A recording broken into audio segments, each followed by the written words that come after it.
So just introduce yourself. Hi, I'm Belinda and I'm a pet photographer from Melbourne. And what got you into doing pet photography? I have worked with pets since I was 20 years old, so I started out as a groomer and I worked in animal management, and then I decided to do a fine art degree in photography, and so I eventually in 2016 brought the two of them together and opened up Frog Dog Studios. And how do you do your pricing strategy and get the word of mouth through the door to? Well, with clients, it's obtaining clients is it's something that takes a while. It's like a snowball effect, so it's a combination of marketing, word of mouth, referrals, getting your brand out there, and it's the more you do it, the more clients will come. And what camera brand do you use and why?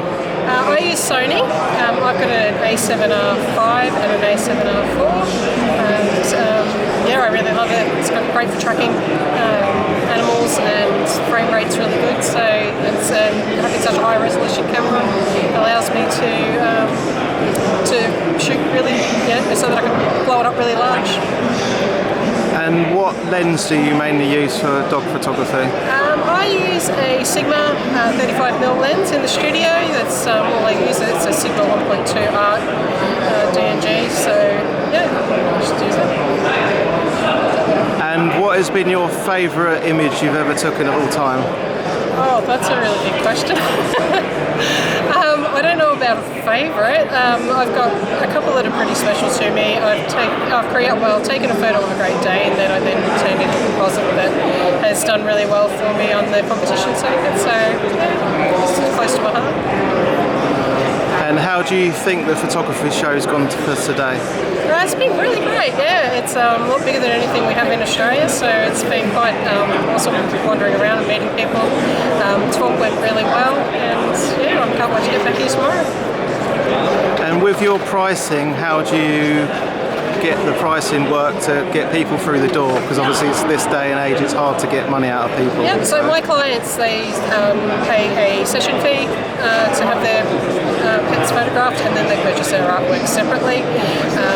And there is something on my process to suit all budgets, and it's took me a couple of years to get the price list together and the product range down, but we've been using the same one now for quite a few years, and the clients seem to love it. And is there a certain printing brand you like working with? A print?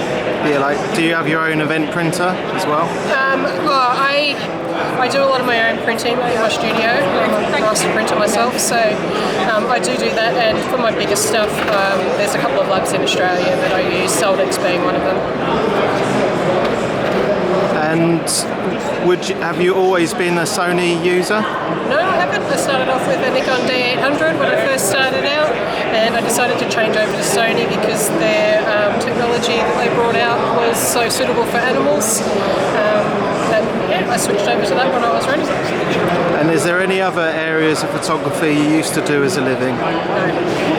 No, I've always photographed dogs, so I'm not interested in photographing people at all, or anything else, to be honest. And you said you used to do animal management? I did, so I worked for local council, and I worked at Lost Dogs Home in Melbourne, and I've been a groomer, so I've had a different experience with animals.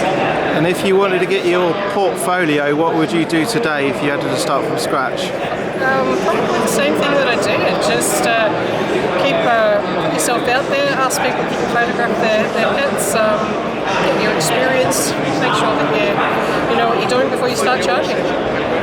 And what about the insurance? Do you find that difficult because it's working with animals? Or? Insurance is pretty straightforward in Australia. You've got your normal public liability and equipment insurance. We've got some particular insurance brands in Australia that cater to photographers, so it's actually not been that hard. And for the Sony technology, do you rely on the good AF system they've got with it? Yeah, the AF system's quite good, although I probably don't use it to its greatest ability. I like to move the joystick around myself and focus manually a lot, so but when I do need to do those action shots, I do find it really good. And how often do you upgrade your equipment? Not that often, to be honest. It's been about 5 years since I bought the Sony A7R4. I bought the A5 when it came out because I needed a backup camera, and I'll probably no plans of upgrading anytime soon. And what lighting system do you use and why? I use ProPhoto. It is really good for photographing dogs, and the consistency of the light is helpful in making my workflow go a lot faster and better. And the fact that they can shoot at 20 frames per second really helps those fast movements that the dogs can make in the studio, helps capture that. And if anyone wanted to find you, how do they find you?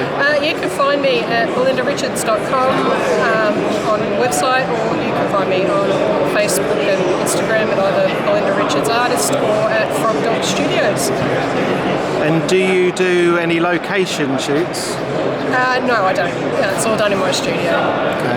And how much space would you need for a studio space? It just depends. Like you make anything work really. Mine's only a small space. It's 3 meters by 4 meters.